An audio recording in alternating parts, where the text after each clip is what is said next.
সবাইকে আজকে লাইভ ক্লাসের শুভেচ্ছা।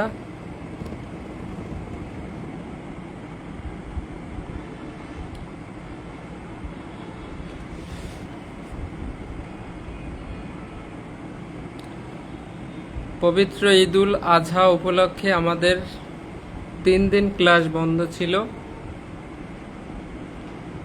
আজকে আবারও 3 দিন পরে আমরা নতুন করে ক্লাস শুরু করলাম।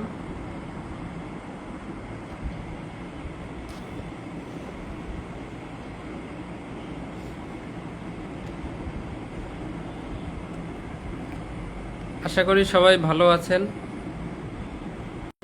আমাদের হোয়াটসঅ্যাপ গ্রুপে আমাদের লাইভ ক্লাসের লিংক দেওয়া হয়েছে, সবাই ওখান থেকে ক্লাসে প্রবেশ করেন। প্রচণ্ড গরম আজকে, সো কিছুই বলার নাই। আমরা সবাই একটু দ্রুত ক্লাসে প্রবেশ করেন। দিন শেষে আমরা যত যাই করি না কেন, দিন শেষে আমাদের একটা প্রমোশন দরকার। সেটার জন্য আমাদের অনেক পড়ালেখা দরকার। যে কোনো পরিস্থিতিতে পরীক্ষার আগ পর্যন্ত, পরীক্ষা শেষ না হওয়া পর্যন্ত পড়ালেখা বন্ধ করা যাবে না। যে কোনো পরিস্থিতিতে আইন এমন একটা বিষয়, অথবা পড়ালেখা এমন একটা বিষয়, আপনি যদি প্রতিদিন একটু একটু চর্চা না রাখেন, আপনি 2-3 দিন বই না পড়লে পরে কিন্তু পড়ার প্রতি আগ্রহ হারিয়ে যায়, আর কিন্তু পড়তে ইচ্ছা করে না। So be careful. পরীক্ষা শেষ না হওয়া পর্যন্ত একটু পড়েন। আর মাত্র সর্বোচ্চ 4 মাস বা 3 মাস। কালকে তো 6 মাস শুরু, জুন মাস। তারপরে আর মাত্র 3 মাস। 3 মাস একটু পড়েন।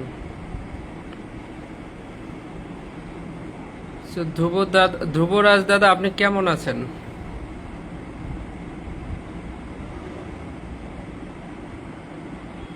MST Ripa Akter. So thank you so much. যারা পরে ক্লাস দেখবেন দেখে নেবেন। আমার কাজ হচ্ছে পড়ানো। একজন ছাত্র থাকলে আমি পড়াবো। আমরা 118 থেকে গুরুত্বপূর্ণ, সেখান থেকে একটু রিভিশন দিয়ে আসি। 118 কে সাক্ষ্য দিতে পারে বা কে সাক্ষী হতে পারে, কে যোগ্য সাক্ষী। সাক্ষ্য আইন অনুসারে সাক্ষ্য, আমি মোটামুটি বেশি ভালো না। ঠিক আছে দাদা, যেভাবেই হোক আমাদের প্রমোশন পেতে হবে। সাক্ষ্য আইন 1872 সালের সাক্ষ্য আইনের 118 ধারা মুখস্থ থাকবে কিন্তু। পৃথিবীর সকল ব্যক্তি সাক্ষ্য দেওয়ার যোগ্য, অথবা সবাই সাক্ষ্য দিতে পারে যদি উক্ত ব্যক্তি আদালতের জিজ্ঞাসিত প্রশ্ন নিজে বুঝতে পারে এবং আদালতকে বুঝাইতে পারে। অর্থাৎ আদালতের জিজ্ঞাসিত প্রশ্ন কেউ যদি নিজে বুঝে আদালতকে যুক্তিসঙ্গত উত্তর দিতে পারে, তাহলে তিনি যোগ্য সাক্ষী, তিনি সাক্ষ্য দেওয়ার যোগ্য। 118। একজন শিশু, প্রাপ্তবয়স্ক, বৃদ্ধ, অসুস্থ, বিকৃত মস্তিষ্ক সবাই সাক্ষ্য দেওয়ার যোগ্য 118-তে। এমনকি একজন আসামি সাক্ষ্য দেওয়ার যোগ্য 118 ধারায়, যদি সে আদালতের জিজ্ঞাসিত প্রশ্ন বুঝে আদালতকে যুক্তিসঙ্গত উত্তর দিতে পারে। 119 বোবা সাক্ষী। বোবা ব্যক্তির সাক্ষী 3 ভাবে দিলে গ্রহণযোগ্য হবে। 1 হচ্ছে প্রকাশ্য আদালতে, 2 হচ্ছে ইশারা ইঙ্গিত অথবা লিখিতভাবে যদি দেয়, আর এই সাক্ষ্যটা মৌখিক সাক্ষ্য হিসেবে গ্রহণযোগ্য হবে। 120 দেওয়ানি মামলার পক্ষগণ যোগ্য সাক্ষী হবে। স্বামী স্ত্রী একে অপরের পক্ষে যোগ্য সাক্ষী হবে। 121 জজ ম্যাজিস্ট্রেটগণও সাক্ষ্য দিতে পারবে যদি তারা কর্তব্যরত থাকা অবস্থায় তাদের সামনে যদি কোনো ঘটনা ঘটে, তাহলে সেই বিষয়ে সাক্ষ্য দিতে পারবে। 122 বিবাহ বজায় থাকাকালীন, অর্থাৎ ভালো সম্পর্ক থাকাকালীন স্বামী স্ত্রীর মধ্যে কি আলাপ হচ্ছে এ বিষয়ে তারা সাক্ষ্য দেওয়ার জন্য বাধ্য থাকবে না। তবে তারা যদি একজন আরেকজনের বিরুদ্ধে মামলা করে ফৌজদারিতে সোপর্দ হয়, তাহলে একজন আরেকজনের বিরুদ্ধে সাক্ষ্য দিতে পারবে। তখন তাদের মধ্যে যে বার্তা শেয়ার করা হয়েছে সেটা তারা প্রকাশ করতে পারবে। 123 রাষ্ট্রীয় ব্যাপার সম্পর্কে সাক্ষ্য। রাষ্ট্রীয় যে সকল গোপনীয় অপ্রকাশিত, মানে যেগুলো প্রকাশ করা হয় না, সেগুলা সংশ্লিষ্ট বিভাগের অথবা অফিসের প্রধান কর্মকর্তার অনুমতি ব্যতীত প্রকাশ করা যাবে না। এগুলো ডিটেলসে পড়ানো হয়েছে, দেখে নেবেন। আর 124 সরকারি বার্তার আদান প্রদান। এমন কিছু সরকারি মেসেজ, বার্তা, কাগজপত্র, দলিল যেগুলো যদি শো করা হয় তাহলে অর্থাৎ জনগণের ব্যাঘাত হবে, জনগণের স্বার্থ পরিপন্থী এই ধরনের কিছু একটা হবে, তাহলে সেটা প্রকাশ করতে বাধ্য থাকবে না। 125 অপরাধের সংবাদ। 3 জন ব্যক্তি, ম্যাজিস্ট্রেট, পুলিশ অফিসার, রাজস্ব অফিসার। ম্যাজিস্ট্রেট, পুলিশ অফিসার, রাজস্ব অফিসার অপরাধের সংবাদ কোথা থেকে পেয়েছে সেটা আদালতে বলতে তারা বাধ্য থাকবে না, অথবা আদালত তাদেরকে বলতে বাধ্য করতে পারবে না। তাহলে নিচের কোন শ্রেণীর ব্যক্তি অথবা কোন শ্রেণীর অফিসার অপরাধ সংগঠনের সংবাদ কোথা হতে পেয়েছে তা প্রকাশ করতে বাধ্য থাকবেন না? 1 নম্বর ম্যাজিস্ট্রেট, 2 পুলিশ অফিসার, 3 রাজস্ব অফিসার, 4 হচ্ছে উপরের সব কয়টি। তাহলে আপনি দিবেন উপরের সব কয়টি। 125 এবার উকিল, পেশা সম্পর্কিত বার্তা। কোনো মক্কেল যখন কোনো উকিল ধরবে কোনো মামলা সম্পর্কে, তখন মক্কেল উকিলের কাছে যা যা বলবে সেইটা উকিল ওই মক্কেলের অনুমতি ছাড়া আদালতে প্রকাশ করতে পারবে না। তবে কয়টি ক্ষেত্রে প্রকাশ করতে পারবে? কমেন্ট করেন তো, কয়টি ক্ষেত্রে?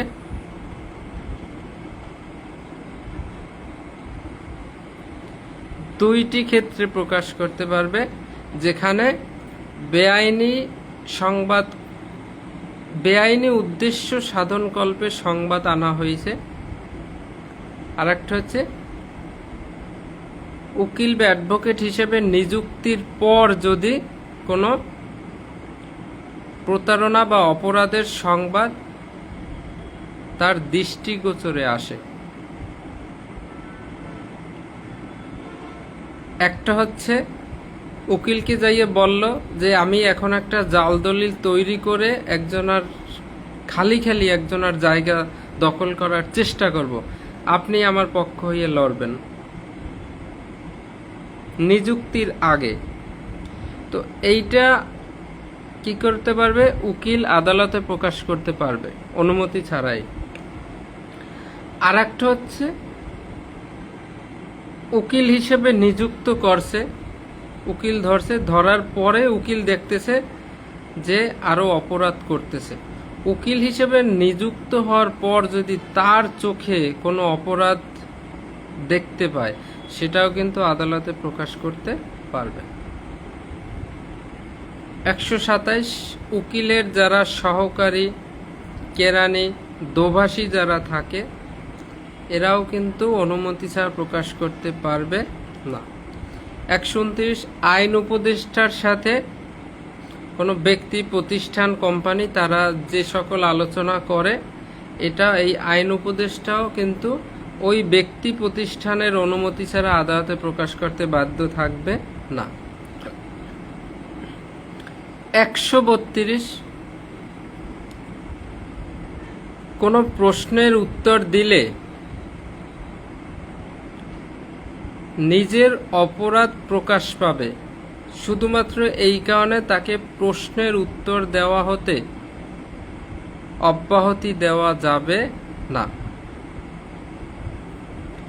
অর্থাৎ তাকে আদালতে প্রশ্ন করা হইলো, আপনি এইটা কেমনে কি দেখলেন, তখন সে যদি এই উত্তর দেয় তাহলে সে যে ওই সময় অন্য একটা অপরাধ করছে সেটাও প্রকাশ পাবে। কিন্তু এই অজুহাতে সে প্রশ্নের উত্তর না দিয়ে পার পাবে না।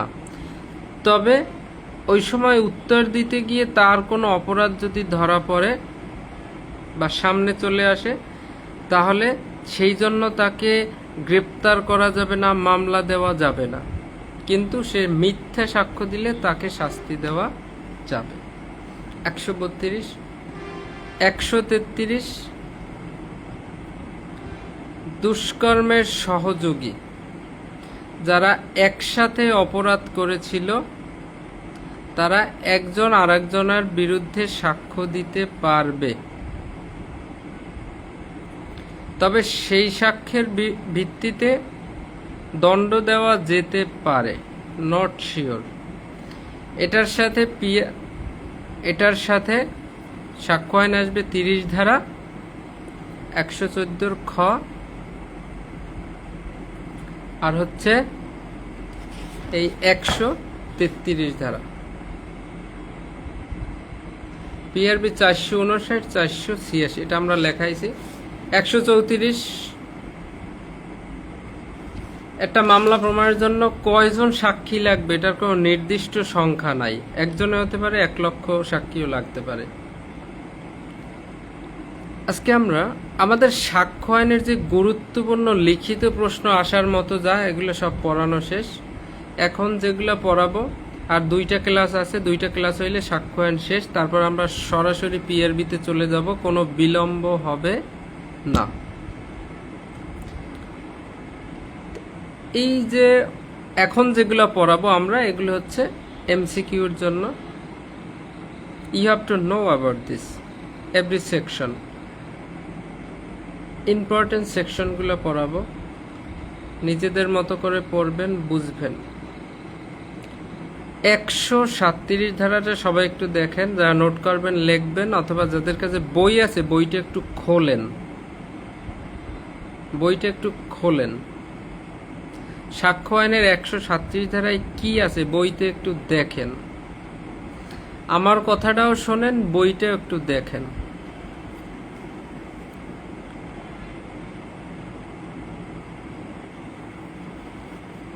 আপনি কোথাও দূরে কোথাও ট্যুরে গেলেন, শুধু ঘুরে আসলেন, চারপাশ প্রকৃতি দেখে চলে আসলেন, কিন্তু আপনি কিছু খাইলেন না, তাহলে কি আপনি ক্ষুধার্ত অবস্থায় ভালো লাগবে না।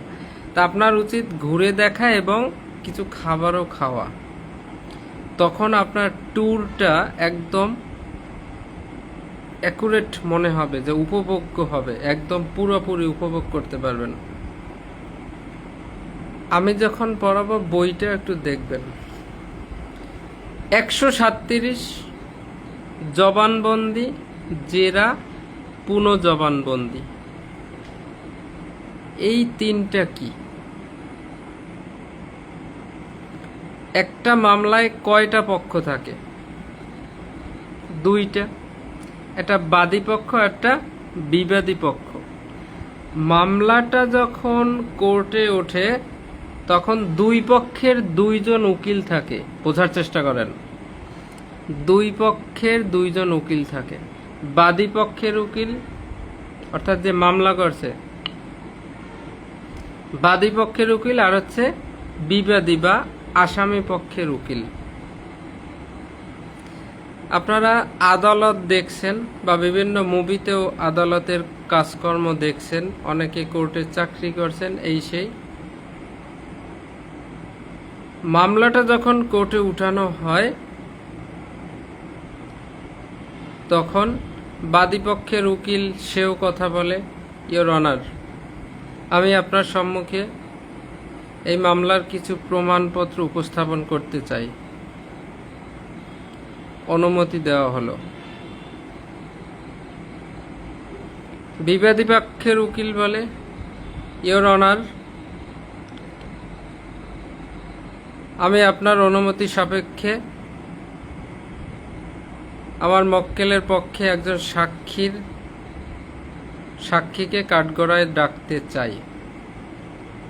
অনুমতি দেওয়া হলো।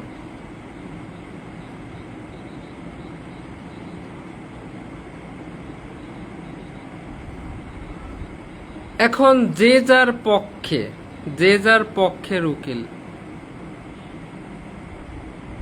বাদীপক্ষ বিবাদী পক্ষ, এখন যার পক্ষের যে সাক্ষী, মনে করেন আপনি বাদীপক্ষ,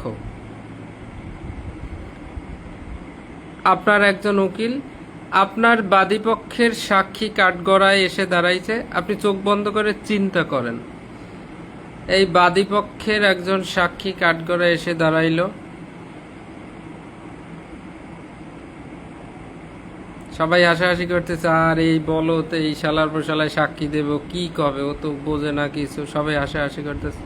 তখন জজ সাহেব, order, silence in the court please. এখন বাদীপক্ষের সাক্ষী কাঠগড়ায় দাঁড়াইছে, বাদীপক্ষের উকিল তাকে জিজ্ঞেস করবে, অর্থাৎ যে পক্ষের সাক্ষী সেই পক্ষের উকিল যখন এই সাক্ষীকে কিছু জিজ্ঞেস করবে, সেইটা হবে জবানবন্দি।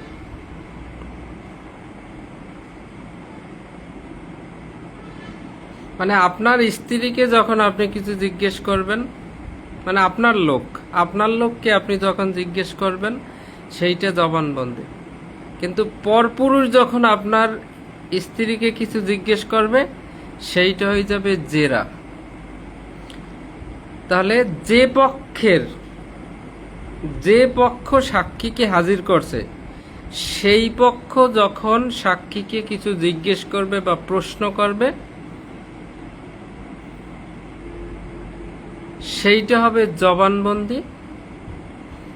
আবার বিরুদ্ধ পক্ষ যখন ওই সাক্ষীকে প্রশ্ন করবে, সেইটা হবে জেরা। আপনার স্ত্রী কাঠগড়ায়, আপনি যেটা স্ত্রীকে জিজ্ঞেস করবেন সেইটা জবানবন্দি। এবার অন্য একটা পুরুষ লোক এসে যা জিজ্ঞেস করবে, সেইটা হবে জেরা।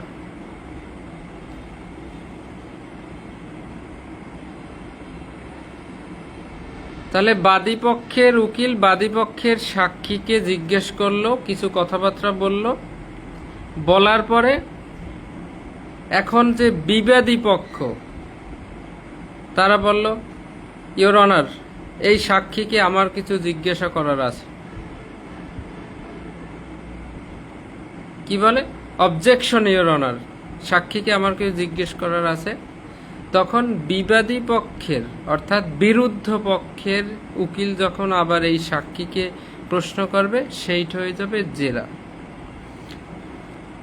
আবার নিজের পক্ষের উকিল যখন আবার ওই সাক্ষীকে প্রশ্ন করবে, সেইটা হবে পুনঃ জবানবন্দি। পুনঃ জবানবন্দি। তাই জবানবন্দিটা নিজের পক্ষের অর্থাৎ যে পক্ষ সাক্ষীকে হাজির করছে, নিজের পক্ষের উকিল যদি জিজ্ঞেস করে, সেইটা জবানবন্দি। তারপর বিরুদ্ধ পক্ষের উকিল এসে প্রশ্ন করলে সেইটা হবে জেরা। আবার যখন ওই নিজের পক্ষের উকিল যখন জিজ্ঞেস করবে, সেটা হবে পুনঃ জবানবন্দি। আবার যখন বিরুদ্ধ পক্ষের উকিল এসে ওই সাক্ষীকে প্রশ্ন করবে, সেটা হবে পুনঃ জেরা। The 4 types of, 4 ধরনের অ্যাক্টিভিটি এখানে: জবানবন্দি, জেরা, পুনঃ জবানবন্দি, পুনঃ জেরা, লাস্টের দুইটায় পুনঃ পুনঃ আছে। একই কাজ যখন আবার করা হয়, তা প্রধান হচ্ছে দুইটা। প্রথমে জবানবন্দি, যে পক্ষ সাক্ষীকে হাজির করছে তারা যখন, সেই উকিল যখন প্রশ্ন করবে সেটা হবে জবানবন্দি। বিরুদ্ধ পক্ষের উকিল যখন প্রশ্ন করবে সেটা হবে জেরা। আবার নিজের পক্ষের উকিল যখন জিজ্ঞেস করবে পুনঃ জবানবন্দি। আবার বিরুদ্ধ পক্ষ যদি প্রশ্ন করে সেটা হবে পুনঃ জেরা।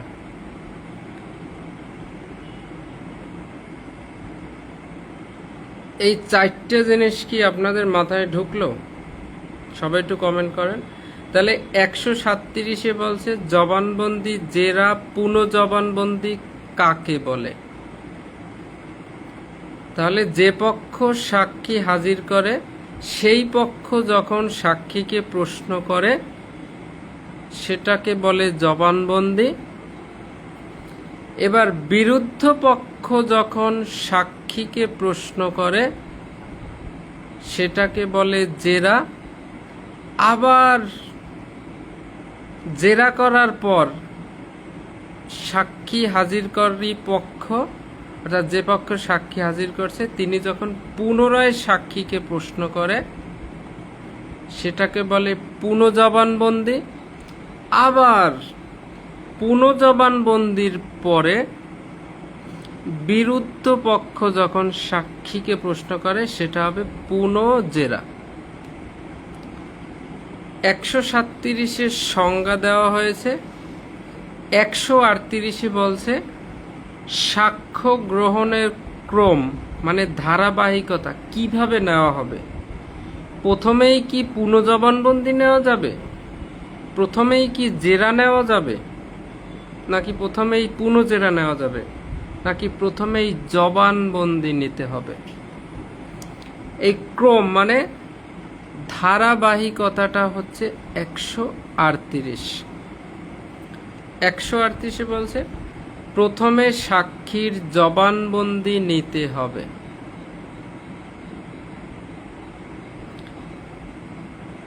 সাক্ষী হাজিরকারী পক্ষ এসে বলল, তো মিসেস বুলবুল আপনি বলেন তো আপনি ওই দিন কি কি দেখছিলেন?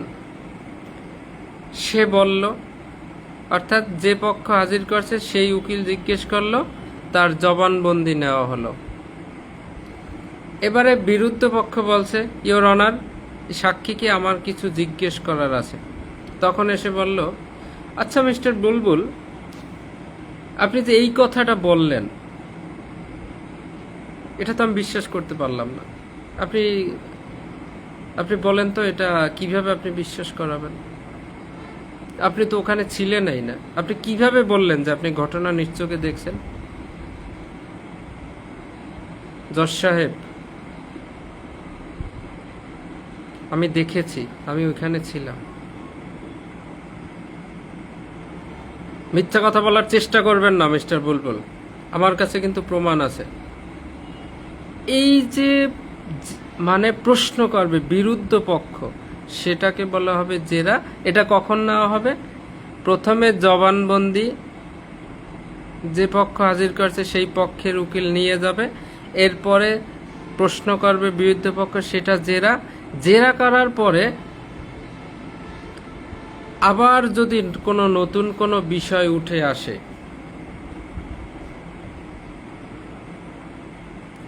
সেইগুলো আবার হাজিরকারী পক্ষ কি করবে? পুনঃ জবানবন্দি নেবে। এই পুনঃ জবানবন্দি নেওয়ার পরে যদি আবার বিরুদ্ধ পক্ষের কিছু প্রশ্ন করার থাকে তখন নেবে পুনঃ জেরা। জবানবন্দি, জেরা, পুনঃ জবানবন্দি, পুনঃ জেরা। 137-এর সংজ্ঞা, 138 হচ্ছে সিরিয়াল, কোনটার পর কোনটা নিতে হবে। 37-38 কি বুঝছেন? একবার একটু কমেন্ট করেন। 37-38 কি বোঝা যায়? ধ্রুবরাজ দাদা বলছে, স্যার আপনার ঈদের ডিউটি কি শেষ করে চলে আসলেন? না দাদা, এখনো আমি ফরিদপুরে ভাঙ্গা হাইওয়ে থানাতে আছি। আমাদের হয়তো 3 তারিখের মধ্যে আশা করি আমরা চলে যাব। 37-38 বুঝলাম। 140 ধারাটা একটু দেখেন, এক লাইনের। তাহলে এই যে জেরা, জবানবন্দি, এই কথাগুলো পরে কিন্তু আসবে। এখন আপনি বুঝতে পারছেন কোনটা জবানবন্দি, জবানবন্দি কে নেয়, কোনটা জেরা, জেরা কে করে, কোনটা পুনঃজবানবন্দি, পুনঃজবানবন্দি কে নেয়, কোনটা পুনঃজেরা, পুনঃজেরা কে করে। তা পক্ষের উকিল সে জবানবন্দি, পুনঃজবানবন্দি নিতে পারে, আর বিরুদ্ধ পক্ষের উকিল জেরা এবং পুনঃজেরা করতে পারে। এই যে সিরিয়ালটা 138 ধারায়, সেটা আপনার বুঝতে হবে। প্রথমে জবানবন্দি নিতে হবে। জবানবন্দিতে যদি বিরুদ্ধ পক্ষের কোনো আপত্তি থাকে, তাহলে সে যদি প্রশ্ন করে, সেটা হয়ে যাবে জেরা। জেরা করার পর আবার হাজিরকারী পক্ষের যদি আবার নতুন করে কিছু বলার থাকে, তাহলে সেই উকিল আবার সাক্ষীকে প্রশ্ন করলে, অর্থাৎ নিজের পক্ষের উকিল আবার সাক্ষীকে প্রশ্ন করলে, সেটা হবে পুনঃজবানবন্দি। এবং পুনঃজবানবন্দি নেওয়ার পরে বিরুদ্ধ পক্ষের যদি আবার কোনো প্রশ্ন করার থাকে, সেটা হবে পুনঃজেরা। এরপরে আর কিছু নাই। অবজেকশন ইওর অনার, এই সাক্ষী মিথ্যা কথা বলছে। কে বলবে? বিরুদ্ধ পক্ষ। Order, order, objection over rule. তাহলে পক্ষের উকিল প্রশ্ন করলে জবানবন্দি হবে অথবা পুনঃজবানবন্দি হবে। বিরুদ্ধ পক্ষের উকিল প্রশ্ন করলে সেটা হয় জেরা হবে, নইলে পুনঃজেরা হবে। Thank you so much. 37-38 আমরা বুঝলাম। সবাই একটু বই দেখবেন, নোট করে রাখবেন গুরুত্বপূর্ণ বিষয়গুলো শর্টকাটে। 140 ধারাটা আমরা দেখি। সেই যে জেরা, চরিত্র সম্পর্কে সাক্ষীকে জেরা করা যাবে এবং পুনঃজবানবন্দি গ্রহণ করা যাবে। 140-এর হেডিং হচ্ছে চরিত্র সম্পর্কে সাক্ষ্য। এইটা কি? তাহলে চরিত্র সম্পর্কে কি নেওয়া যাবে? সুন্দর একটা এমসিকিউ আসবে। চরিত্র সম্পর্কে 2টে জিনিস নেওয়া যাবে। এত ধারাটা ছোট, কিন্তু ছোট করে দেখবেন না। একটা এমসিকিউ আপনাকে শোয়াই ফেলানোর জন্য যথেষ্ট। চরিত্র সম্পর্কে 2টে জিনিস নেওয়া যাবে। জেরা করা যাবে। জেরার পরে কি হয় বলেন তো? এই যে ক্রম আপনার জানতে হবে। প্রথমে জবানবন্দি, তারপরে জেরা, তারপরে পুনঃজবানবন্দি, শেষ হচ্ছে পুনঃজেরা। তাহলে 4টার দ্বিতীয়টা থেকে শুরু হবে। চরিত্র সম্পর্কে জেরা করা যাবে, জেরার পরে হচ্ছে কি পুনঃজবানবন্দি গ্রহণ করা যাবে। তো মাঝখানের 2টা, প্রথমে চরিত্র সম্পর্কে জেরা করা যাবে এবং পুনঃজবানবন্দি গ্রহণ করা যাবে। তাহলে এটা কি? মনে করেন একটা সাক্ষীকে কাঠগড়ায় ডাকা হলো, আসামি পক্ষের একজন সাক্ষী। কাঠগড়ায় আসার পরে আসামি পক্ষের উকিল, অর্থাৎ যে পক্ষ সাক্ষীকে হাজির করছে, সেই পক্ষের উকিল প্রথমে কিছু জিজ্ঞেস করলো। তাহলে যে পক্ষ হাজির করে সেই উকিল যদি জিজ্ঞেস করে, এটা হয়ে যাবে জবানবন্দি। জবানবন্দি নিল, সে আসামির পক্ষে গাইয়ে গেল যে আসামি খুবই নির্দোষ, এর মতো লোক হয় না, ঠিক আছে, আসামি অপরাধ করে নাই। এই এই জবানবন্দি নেওয়ার পরে এখন যে জেরা করবে, বিরুদ্ধ পক্ষ যে জেরা করবে, তখন এই সাক্ষীর চরিত্র সম্পর্কে প্রশ্ন করা যাবে। কেমন? আদালতকে বলবে বিরুদ্ধ পক্ষ, অবজেকশন ইওর অনার, এই সাক্ষীর চরিত্র ভালো না, এ খুবই খারাপ, এই যে কাশীপুরের সাক্ষী, এ বারবার মানুষের কাছে অর্থাৎ টাকায় বিক্রি হয়, যে কেউ একে টাকা দিয়ে সাক্ষী হিসেবে নিতে পারে, একে টাকা দিলে একে যা শিখিয়ে দেওয়া হয় এ সেটাই বলে। চরিত্র অথবা এসে দুশ্চরিত্র, লম্পট, মাদকাসক্ত, নারী আসক্ত, এই যে চরিত্র সম্পর্কে কি করা যাবে? জবানবন্দি না, কিন্তু দ্বিতীয়টা জেরা করা যাবে। এই জেরা শেষ হয়ে গেছে, আবার সেই পক্ষের উকিল আবার এসে তার পুনঃ জবানবন্দি নিতে পারবে। আচ্ছা, এই যে বিরুদ্ধ পক্ষের উকিল যে বলল আপনি নাকি এইরকম কাশীপুরের সাক্ষী, আসলেই কি সত্যি? মানে পুনঃ জবানবন্দি আবার নিতে পারবে। তাহলে চরিত্র সম্পর্কে সাক্ষ্য দেওয়া যাবে কয়টা ভাবে? দুই ভাবে। একটা জেরা করা যাবে, পুনঃ জবানবন্দি গ্রহণ করা যাবে। একদম হুঁশ রাখবেন, 140 দুইটা বিষয়। এমসিকিউ দিলে কিন্তু আপনি আটকে যেতে পারেন।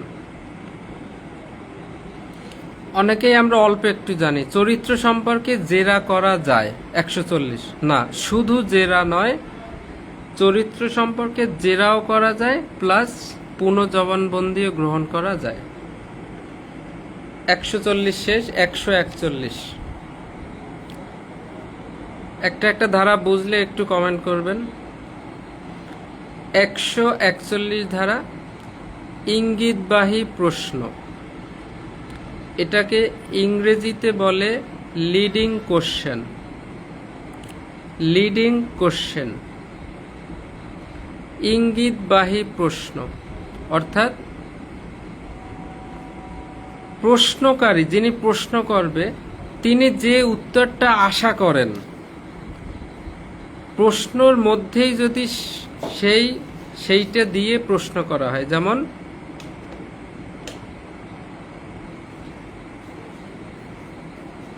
একজন উকিল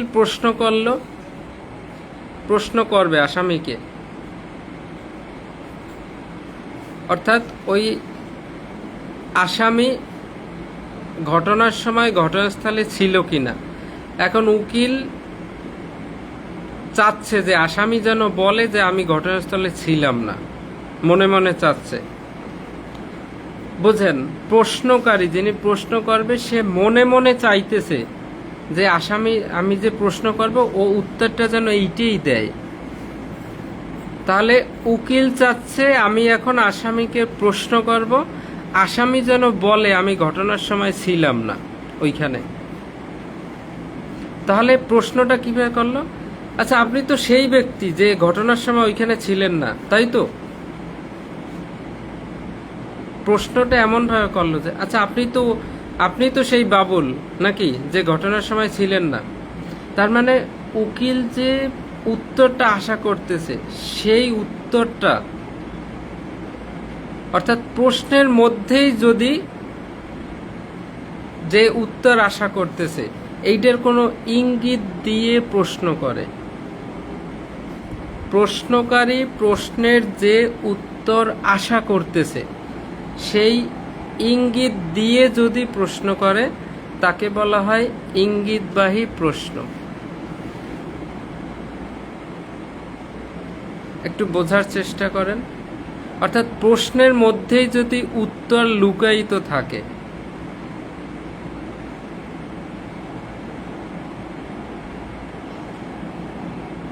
একটা পুকুরে একটা মাছ আছে, মাছের নামটা কি? নামটা কি? অর্থাৎ প্রশ্নের মধ্যেই আছে টাকি মাছ, মাছের নামটা কি? তাহলে প্রশ্নের মধ্যে যদি উত্তর লুকায়িত থাকে, এরকম যদি কোনো প্রশ্ন করে সেটাকে বলা হয় ইঙ্গিতবাহী প্রশ্ন বা লিডিং কোশ্চেন। কোনো কিছু বলা নাই, কওয়া নাই, হঠাৎ যাই উকিল প্রশ্ন করলো, আচ্ছা আপনিই তো সুমাইয়ার স্বামী নাকি? এখন আসামি বলে দিছে, হ্যাঁ হ্যাঁ হ্যাঁ হ্যাঁ স্যার, হ্যাঁ হ্যাঁ আমি সুমাইয়ার স্বামী। মানে কি? আপনি কি বাবুল? মানে সরাসরি ও যাতে বলে যে হ্যাঁ হ্যাঁ স্যার আমিই বাবুল। প্রশ্নটা তো করতে হবে, আচ্ছা আপনার নাম কি? তখন সে তার নাম বলবে, কিন্তু ও নিজেই উত্তর বলে দিতেছে প্রশ্নের মধ্যে, আচ্ছা আপনি কি বাবুল? তখন তো বলবে হ্যাঁ হ্যাঁ স্যার আমিই বাবুল। প্রশ্নের মধ্যে, অর্থাৎ প্রশ্নকারী প্রশ্নের যে উত্তর আশা করেন, প্রশ্নের মধ্যেই যদি সেটার ইঙ্গিত দিয়ে কোনো প্রশ্ন করে, সেটা হচ্ছে ইঙ্গিতবাহী প্রশ্ন। এখন এই ইঙ্গিতবাহী প্রশ্ন কখন করা যাবে, কখন করা যাবে না, এটা আমরা শিখব 142, 143। খুব সুন্দর দুইটা ধারা, ছোট একটা লিখিত প্রশ্ন হতে পারে।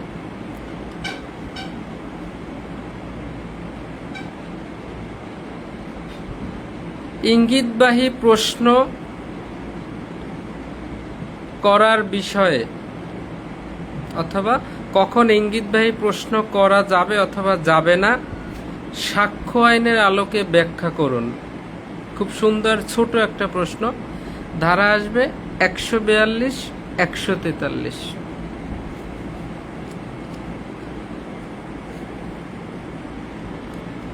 এখন কোনটায় যাবে না আর কোনটায় যাবে, এটা আপনি কিভাবে মনে রাখবেন? তাহলে 142 শেষে আছে কত? 1, 4, 2, শেষে আছে কত? 2। 142 শেষে আছে 2, তাই যাবে না, যাবে না, এই কয়টা শব্দ? যাবে না, যাবে না, এটা যাবে না, যাবে না, কয়টা শব্দ? 2টা। তো 142 শেষে আছে 2, তাই যাবে না এই 2টা হবে 142, আর বাকিটা যাবে হচ্ছে 143। 43 শেষে কত? এইটা দরকার নাই, একটা যদি না যায় পরেরটায় যাবে, আমাদের দরকার যাবে না কোনটায়। তাহলে 142 শেষে 2, তাই যাবে না, এই 2টা কথা আছে 142, আর 143 যাবে। এটা কি মনে থাকবে? এটা কি বোঝা যায়? ইঙ্গিতবাহী প্রশ্ন করা যাবে না কখন?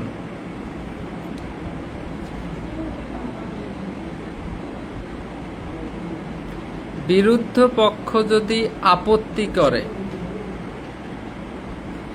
তাহলে জবানবন্দি ও পুনঃ জবানবন্দি গ্রহণকালে আদালতের অনুমতি ব্যতীত ইঙ্গিতবাহী প্রশ্ন করা যাবে না। তাহলে সেই জবানবন্দি, পুনঃ জবানবন্দি আবার চলে আসছে। জবানবন্দি এবং পুনঃ জবানবন্দি কে নিতে পারে? সবাই একটু কমেন্ট করেন তো, যারা ক্লাসে আছেন। শম্ভু দাদা একটু কমেন্ট করেন তো, জবানবন্দি এবং পুনঃ জবানবন্দি কোন পক্ষের উকিল নিতে পারে?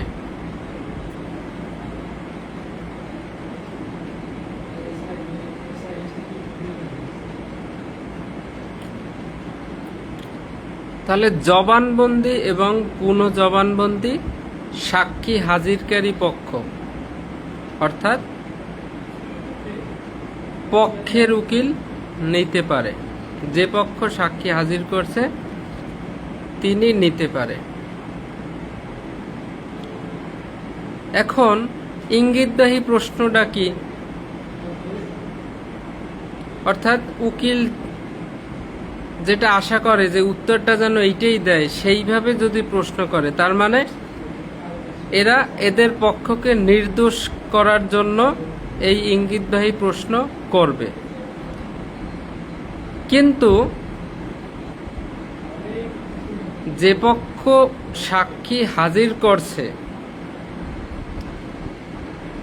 তারা যদি ইঙ্গিতবাহী প্রশ্ন করে, তাহলে তো মামলা তাদের পক্ষে চলে যাবে। সেই জন্য বলছে যে এটা তো হতে পারে না। সেই জন্য বলছে বিরুদ্ধ পক্ষের উকিল, বিরুদ্ধ পক্ষ যদি আপত্তি করে যে ইওর অনার, এই সাক্ষী হাজিরকারী পক্ষের উকিল সে কিন্তু নানাভাবে ইঙ্গিতবাহী প্রশ্ন করে সাক্ষীকে এমন এমন প্রশ্ন করতেছে যাতে মামলা তাদের পক্ষে চলে যায়, অর্থাৎ সাক্ষী যাতে অনায়াসে কি মিথ্যা কথা বলতে পারে। এই বিরুদ্ধ পক্ষ যখন আপত্তি করবে তখন কিন্তু জবানবন্দি অথবা পুনঃজবানবন্দিকালে ইঙ্গিতবাহী প্রশ্ন করা যাবে না, বিরুদ্ধ পক্ষ আপত্তি করলে।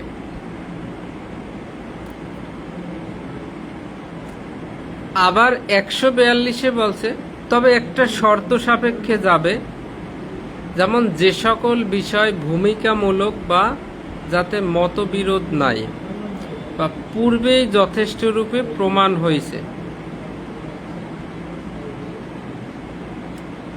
সেই সকল বিষয় সম্পর্কে ইঙ্গিতবাহী প্রশ্ন করার অনুমতি আদালত দিবেন। সেটা কিরকম? মনে করেন একটা ভিডিও ভাইরাল হয়েছে,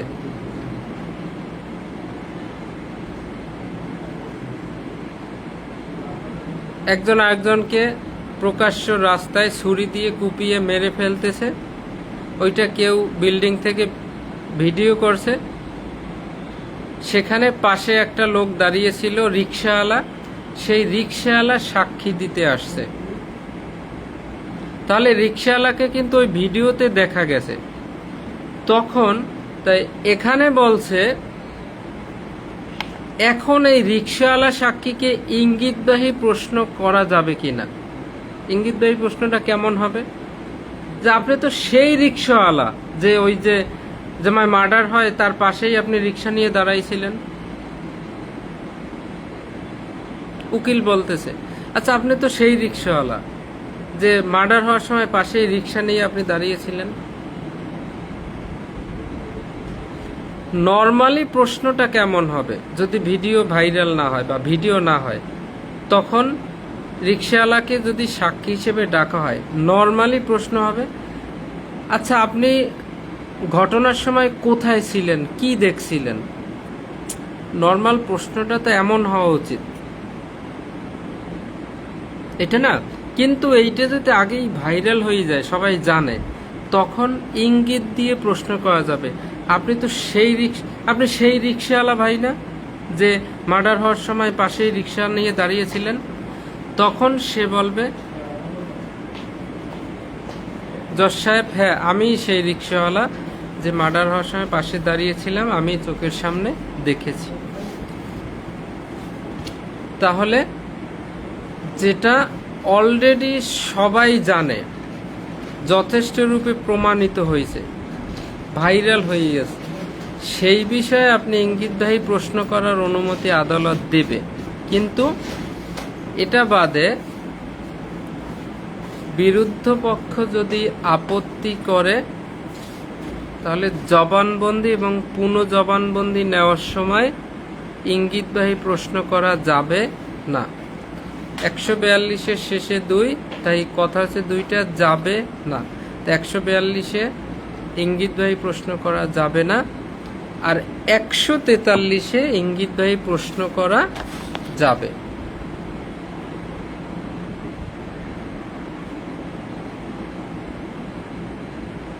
একশো 143-এ কখন ইঙ্গিতবাহী প্রশ্ন করা যাবে? খুব সুন্দর একটা এমসিকিউ, আজকে একদম মাথায় ঢুকিয়ে নেন, সুন্দর একটা এমসিকিউ।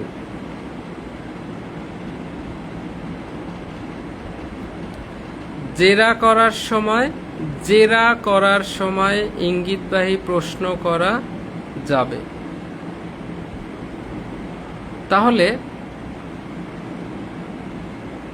আমরা যে 138-এ সিরিয়ালটা পড়াইছিলাম, প্রথমে জবানবন্দি, তারপরে জেরা, তারপর পুনঃজবানবন্দি, তারপরে পুনঃজেরা। বোঝার চেষ্টা করেন, 4টে বিষয়: জবানবন্দি, জেরা, পুনঃজবানবন্দি, পুনঃজেরা।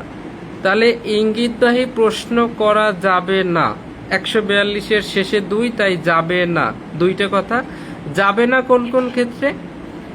জবানবন্দি এবং পুনঃজবানবন্দি, মানে 1 নাম্বার এবং 3 নাম্বার। মাঝখানে কি রয়ে গেছে? জবানবন্দির পরে কি আছে? জেরা, তারপর তো পুনঃজবানবন্দি। কিন্তু যাবে না জবানবন্দিতে এবং পুনঃজবানবন্দিতে। আর মাঝখানে যে জেরা রয়ে গেছে, এই জেরার সময় ইঙ্গিতবাহী প্রশ্ন করা যাবে। জাস্ট এই সিরিয়ালটুকু একটু বোঝার চেষ্টা করেন। তাহলে 1 আর 3 গেল, যাবে না। মাঝখানে যে 2 রয়ে গেল, সেই জেরা করার সময় ইঙ্গিতবাহী প্রশ্ন করা যাবে। তাহলে একটা এমসিকিউ হইল, কখন সাক্ষীকে ইঙ্গিতবাহী প্রশ্ন করা যায়?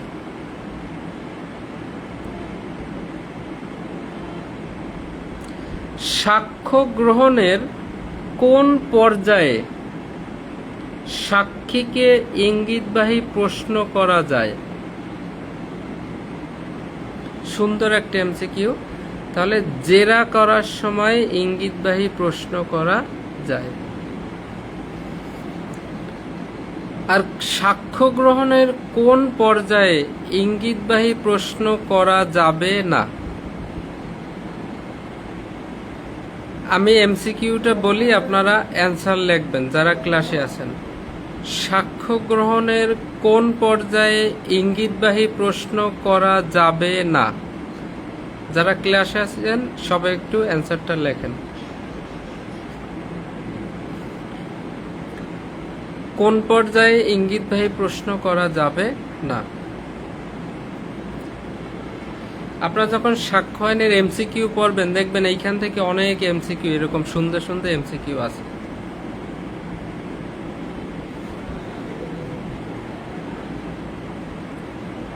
লাস্ট একটা ধারা পড়বে 145,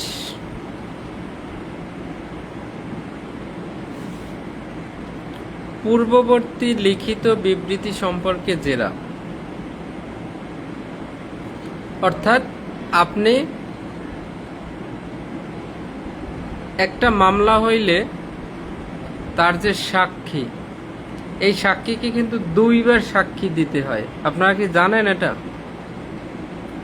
প্রথমে পুলিশের কাছে সাক্ষী দিতে হয়, পুলিশের কাছে সাক্ষ্য দিতে হয়। কিরকম? মামলা হওয়ার পরে তদন্তকারী কর্মকর্তা ফৌজদারির 160 ধারায় সাক্ষীকে লিখিত সমন দিয়ে ডাকে, তারপর 161 ধারায় তার সাক্ষ্য গ্রহণ করে। তাহলে এই প্রথমবার সে সাক্ষ্য গ্রহণ, লিখিতভাবে সাক্ষ্য গ্রহণ দিয়ে গেল।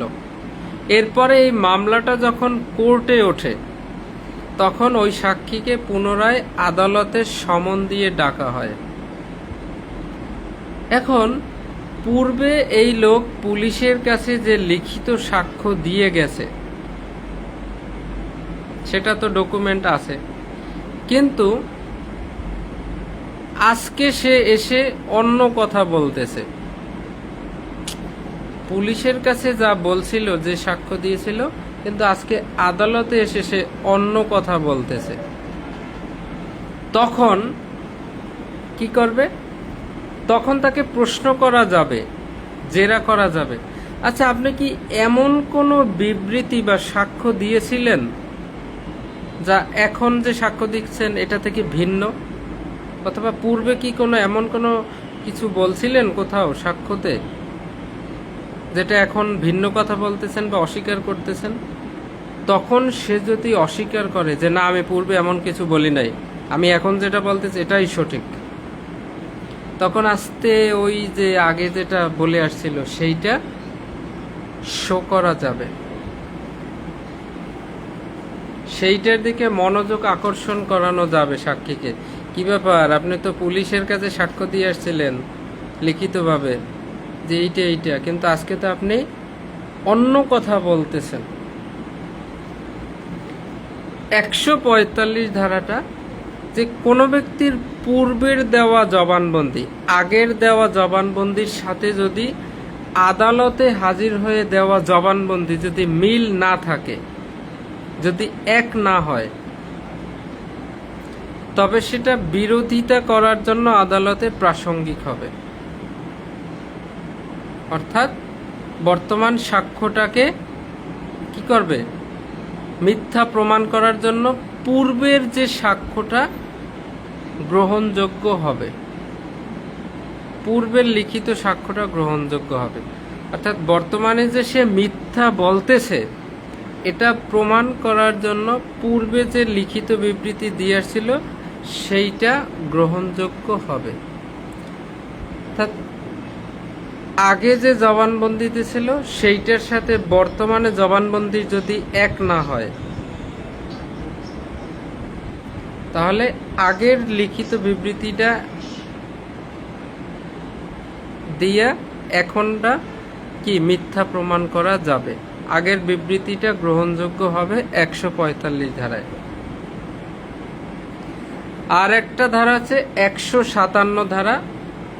157 ধারায় সেম কথা, আগের যে বিবৃতি দিয়েছিল আর এখন যে বিবৃতি দিচ্ছে দুইটা যদি একই হয়, একই, অর্থাৎ আগেও যা বলছিল এখনো সেই একই কথা বলতেছে, একই হইলে সেটা সমর্থনের জন্য আদালতে গ্রহণযোগ্য হবে। তখন পূর্বের বিবৃতিটা সমর্থনের জন্য আদালতে গ্রহণযোগ্য হবে। একটা হচ্ছে বিরোধিতার জন্য গ্রহণযোগ্য হবে 45, আর একটা হচ্ছে সমর্থনের জন্য গ্রহণযোগ্য হবে। তাহলে বিরোধিতা কোনটা, কত ধারা, আর সমর্থন কত ধারা?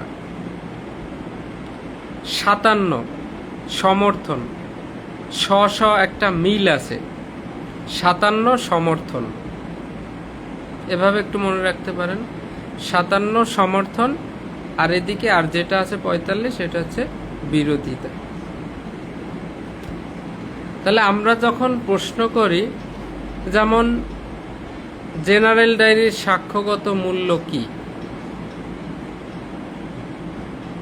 এফআইআর এর সাক্ষ্যগত মূল্য কি, জব্দ তালিকার সাক্ষ্যগত মূল্য কি, সুরতাল রিপোর্টের সাক্ষ্যগত মূল্য কি, এই প্রশ্নটা করা হলে প্রথমে 9 ধারা আসবে, ব্যাখ্যা বিশ্লেষণ।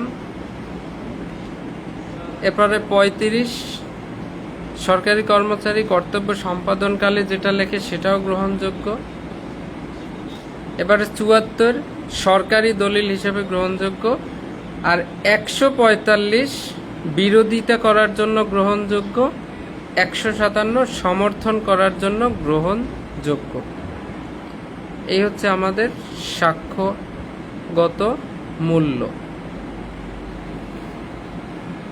তাহলে আমরা আজকে পড়লাম 137 জবানবন্দি, জেরা, পুনঃজবানবন্দি কাকে বলে। 138 এইটা কখন, কোনটা আগে কোনটা পরে নিতে হবে। প্রথমে জবানবন্দি নিতে হবে, পরে জেরা নিতে হবে, পরে পুনঃজবানবন্দি নিতে হবে, তারপরে দরকার হইলে পুনঃজেরা নিতে হবে। 138 140 চরিত্র সম্পর্কে সাক্ষীকে জেরা করা যাবে এবং পুনঃজবানবন্দি নেওয়া যাবে। 141 ইঙ্গিতবাহী প্রশ্ন, অর্থাৎ যিনি প্রশ্ন করে উনি প্রশ্নের যে উত্তরটা আশা করে সেইটার ইঙ্গিত দিয়ে যদি প্রশ্ন করে তাহলে ইঙ্গিতবাহী প্রশ্ন বলে। 142 শেষে 2, তাই যাবে না, দুইটা কথা, তাই 142-এ ইঙ্গিতবাহী প্রশ্ন করা যাবে না, আদালত অনুমতি দিবে না। তবে যেগুলো আগেই প্রমাণিত হয়ে গেছে, ভাইরাল হয়েছে, সেইটার বিষয়ে প্রমাণিত, অর্থাৎ সেইটার বিষয়ে অনুমতি দিবে। 143 জেরা করার সময় ইঙ্গিতবাহী প্রশ্ন করা যাবে। 145 কোনো সাক্ষ্যের, অর্থাৎ পূর্বের দেওয়া যে জবানবন্দি, কোনো ব্যক্তি পূর্বে যে জবানবন্দি দিয়েছিল আর বর্তমানে যে জবানবন্দি দেয়, এই দুইটা যদি এক না হয় তাহলে পূর্বের জবানবন্দিটা আদালতে গ্রহণযোগ্য হবে, অর্থাৎ এইটাকে বর্তমানটাকে মিথ্যা প্রমাণ করার জন্য। আর 157 পূর্বের জবানবন্দি আর বর্তমান জবানবন্দি যদি এক হয় তাহলে সমর্থনের জন্য এইটা আদালতে গ্রহণযোগ্য হবে। ক্লাস কি কিছু বোঝা গেল? যদি এখান থেকে কয়েকটা এমসিকিউ ছুঁড়ে মারা হয়, আপনারা কি পারবেন?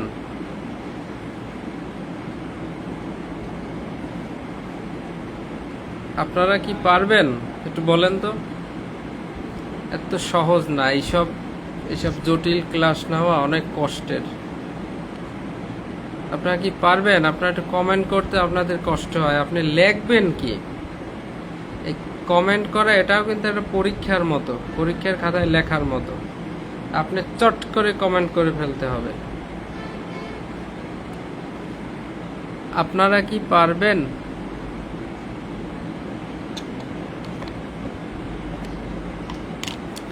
ক্লাস কি ভালো লেগেছে? কিছু শেখা গেল?